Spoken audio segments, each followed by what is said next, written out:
Saravá Axé, amigos e amigas, irmãos e irmãs na fé. Eu sou Anderson de Ogunjá, esse é o canal Fé pela Razão. Sejam todos bem-vindos. Bênção para quem é de bênção. Mucuyu no Zambi a todos sempre. Tá? Hoje nós vamos retomar aqui as nossas conversações, as nossas falas no que diz respeito às ervas e a sua utilização dentro dos atos ritualísticos nas tendas e terreiros. Alguns irmãos de santos costumam brincar que sem erva, sem orixá, porque elas estão presentes, são muito importantes e a sua utilização dentro da religião principalmente, nós aprendemos que vai muito além do famoso chazinho da vovó. Então assim, o seu uso, ele em 99% das vezes não é só medicinal e sim mágico, são as ervas que nós recorremos para fazer aí as nossas proteções, as nossas quebras de demanda, os nossos descarregos, as nossas imantações, revitalizações. Então elas estão desde um simples banho, ou um banho mais complexo, para um banho de desenvolvimento, para um banho de fundamento, dentro de algum ato que seja realizado de iniciação, entre outras coisas. Então assim, vai além de um ato de banho, de uma defumação, de um sacudimento, de um benzimento. Então elas estão ligadas, propriamente ditos, como eu disse, a quase todos os atos que as casas de tendas e terreiros aí desenvolvem. Então, até mesmo, às vezes, para fazer uma oferenda, elas estão presentes, calçando aquela oferenda, aquela comida, aquela bebida votiva que seja apresentada ao guia, ao orixá, em forma de agradecimento, em forma de pedido para alguma graça que a gente queira alcançar, alguma orientação que a gente queira para poder se posicionar aí de uma forma intensa, dentro dos nossos desafios diários. Então, hoje eu vim falar um pouquinho mais das ervas para vocês, vim comentar um pouco das divisões que as ervas têm dentro das tendas e dos terreiros. Não só, como eu acabei de falar, de mencionar, em relação às ervas para banho, para defumação, para sacudimento, mas em especial o que são as ervas quentes, as ervas mornas e as famosas ervas frias. Então, hoje, na internet principalmente, nós conseguimos ter contato com alguns tipos de orientações, algumas opiniões de alguns dirigentes, de alguns zeladores de casas espalhadas aí pelo território nacional. Alguns apresentam algumas ervas, por exemplo, que é o caso do boldo, do tapete de Oxalá, como é popularmente dentro das casas de Umbanda conhecido. Acabam apresentando ela, por exemplo, como uma erva utilizada para o banho de Amaci, para o banho preparado para uma limpeza espiritual, E alguns dirigentes, no ato ali de conversação com os membros das casas, acabam não só passando essa imagem do tapete de Oxalá, como acabam fazendo uma explicação um pouco mais específica, dizendo que o tapete de Oxalá, o boldo, ele é uma erva ligada, lógico, como o nome já diz, ao pai Oxalá, ao grande orixá Oxalá. Então ela não só promove uma limpeza espiritual, um descarrego daquela pessoa que esteja precisando dar uma renovada nas energias, mas também, obviamente, acaba pertencendo ao grupo de ervas frias. Por quê? Porque acaba potencializando as faculdades mediúnicas dessa pessoa, aumentando a sua sensibilidade, promovendo a limpeza no chakra da coroa. Então é uma planta que vai além da sua utilização como descarrego, como limpeza espiritual. Ela vem também como um potencializador, como um revitalizador dos pontos de entrada de energia no corpo, para que essas faculdades, essa sensibilidade, ela aumente. Então é uma planta utilizada para essas finalidades. Então deve ser explicado que é uma planta fria, né? Que é uma planta que vem com caráter de confirmação, né? Com o caráter de fundamentação daquilo que está sendo realizado, né? Ao contrário de outras que são classificadas como mornas e quentes, né? Então essas quentes mais utilizadas aí para, como o nome já sugere, né, para esquentar as coisas, mas não só para esquentar no sentido de apimentar, né, aquilo que está sendo realizado, mas também quente no sentido de escudo, né, de defesa, de bloqueio. Então são plantas utilizadas para descarregar, né, são para banir, né, para retrair algum tipo de energia. E aquelas mornas são utilizadas como equilibradores, né, como harmonizadores energéticos. Então se mantém uma vibração, né, energética, uma sintonia mais harmônica, né, mais equilibrada. Essas plantas, por exemplo, mornas, que vêm para pacificar, né, muitas vezes para clarear tudo aquilo que está acontecendo, eu poderia citar algumas, né, integrantes desse grupo, como jasmim, manjericão, alfazema.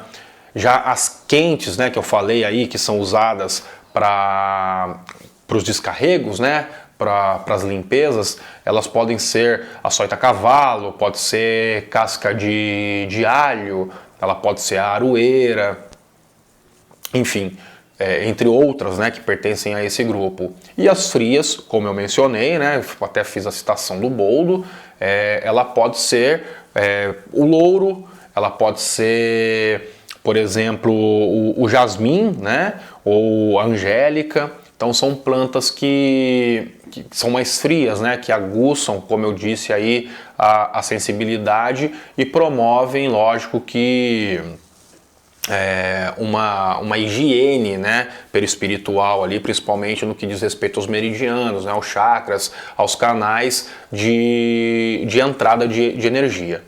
Então, assim, é importante saber dessas divisões e entender a qual desses grupos as ervas pertencem para que a gente possa utilizá-las da melhor forma possível. Então, assim, até, por exemplo, na hora de se tomar um banho. Então, eu quero apaziguar as coisas, eu quero harmonizar as coisas, eu não vou colocar uma planta quente, né? Agora eu quero um descarrego pesado, eu quero, né, limpeza de miasma negativo, eu vou utilizar aquela mais quente, né? Se eu quero potencializar o meu desenvolvimento, a minha comunicação com o astral, eu vou utilizar uma mais fria, né? Uma que abra e limpe, né, essas entradas, que seja um canal, né, de comunicação, de aproximação com o sagrado, para que eu possa realizar ali o meu ato de oração, o meu ato ritualístico, né, o meu religare da melhor forma possível.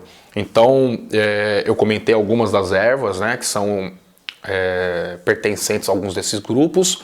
Estou mencionando sobre esses grupos, importantíssimo, né, que vocês recorram aí ao esclarecimento, né, de dúvidas com os dirigentes, com os zeladores, né, da casa que vocês pertençam, ou alguém aí que vocês sabem que tem um conhecimento apurado, porque normalmente algumas dessas plantas, elas acabam, né, dessas ervas, acabam mudando de nome de região para região.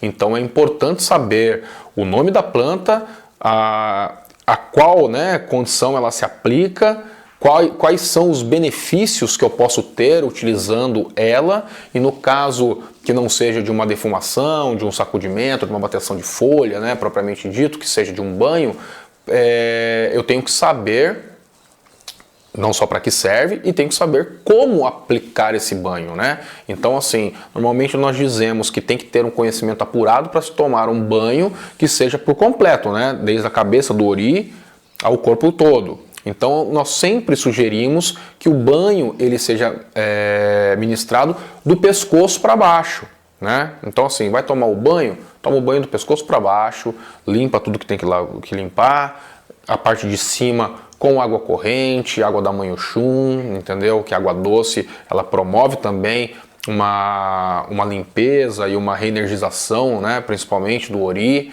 Então a gente banha do pescoço para baixo, utilizando das propriedades que aquela erva pode dispor, né, para o nosso uso, e sempre conhecendo especificamente quais são os fundamentos, as propriedades dela, para que o seu uso não seja feito de forma equivocada, tá certo? Então eu vou comentar um pouquinho mais sobre o boldo, né, porque o boldo ele está muito utilizado principalmente nos amacis mais simples, né, que são feitos, como eu disse, muitas vezes não só nesse caráter potencializador, né, mas principalmente utilizando-o como uma erva de limpeza, né, de proteção, de descarrego. Então o boldo, muito conhecido também porque alguns antigos, né, recorriam do seu uso para chá, né, para fins hepáticos, né, então é bom para o fígado. É uma coisa assim que principalmente as comunidades caboclas, né, ribeirinhas, caipiras, caiçaras, tem como conhecimento tradicional, né? Então esse sim faz parte daquela frase que eu brinquei, né, há pouco, que é o velho chazinho da vovó. Então assim, hoje a utilização dele, por estar atribuído, né, a uma erva aí do Pai Oxalá, ela vem sendo utilizada para que a sua utilização, né, não no caráter medicinal, mas sim no caráter mágico da coisa, venha promover a limpeza, né, venha promover o descarrego, né, a revitalização, a reimantação do corpo físico e do corpo astral. Até mesmo porque nós entramos, né, num campo da nossa conversa que é muito abrangente, porque vai exatamente de encontro com o nome do canal, né? Fé e razão, né? Fé pela razão. Então a fé de forma fundamentada. Então é sabido por muitos que hoje a ciência se rende a algumas das explicações religiosas em que a cura das pessoas que têm fé, que se apegam, né, ao seu poder superior, independente da denominação religiosa que pertençam, a cura de determinados males, ela é muito mais rápida, né? Ela é muito maior. Então, assim, a fé é importantíssima para a recuperação de determinados males, né, que as pessoas venham a sofrer.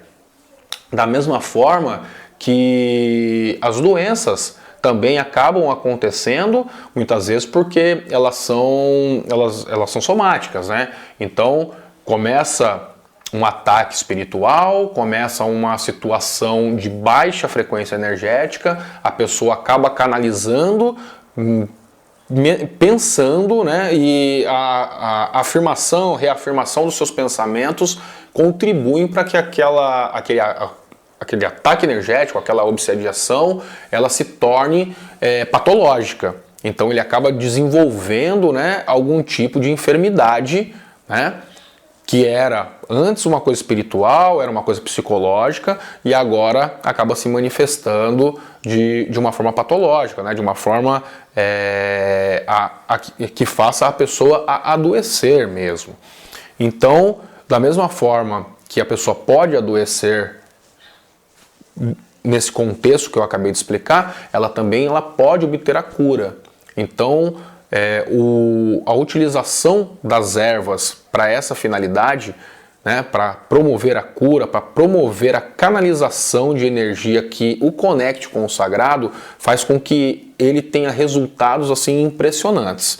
Então, a utilização do boldo, por exemplo, como estou citando, ele vai além, né, da utilização medicinal, ele vai aí para o âmbito mágico da coisa, onde a gente pode utilizar a sua essência para poder promover a limpeza, para poder promover aí a abertura, né, das nossas conexões e principalmente alcançar a revitalização daquele ponto a qual um problema se dê. Então, eu espero que vocês tenham entendido um pouco, né, da divisão das plantas, né, tanto quentes quanto frias e mornas. Depois a gente também pode estar salientando um pouquinho mais esse tema, né, esse assunto, para que fique mais claro. Posso estar passando um pouquinho mais específico, né, as plantas que predominam em cada grupo desses e as suas utilizações dentro de determinados atos. A gente vai falar sobre alguns desses atos, né, que utilizam as plantas, principalmente no que diz respeito aí a banimento de energias, né, não desejadas, a limpeza de ambiente, né, ao descarrego pessoal, que eu acho isso muito importante. A gente precisa estar limpo, precisa estar bem preparado para poder enfrentar aí as nossas dificuldades, né, os nossos desafios diários. Então eu espero que vocês tenham entendido um pouquinho dessa classificação das ervas e tenham entendido um pouquinho do boldo, né, do tapete de Oxalá, que é tão utilizado dentro das casas, principalmente fazendo essa forma de amacia, né, de banho mais simples, aplicado do pescoço para baixo, fazendo a limpeza, né, não só física como perispiritual e agindo diretamente aí em pontos, né, que não só promovam a limpeza, mas também promovam aí a abertura, a conexão energética, vibracional que nós tanto tentamos estabelecer com o universo astral, né, com o plano espiritual. Então, eu espero que vocês tenham gostado desse vídeo. Nos sigam nas redes sociais através do Facebook e do Instagram. Compartilha o vídeo com um amigo de vocês, né, com pessoas que tenham interesse sobre o mesmo conteúdo, né, sobre o mesmo tipo de assunto e tenham, né, acesso a essas informações, a esses bate-papos que nós fazemos aqui. Se inscrevam, deixem o seu like e até o próximo vídeo nesse mesmo canal. Até mais a todos!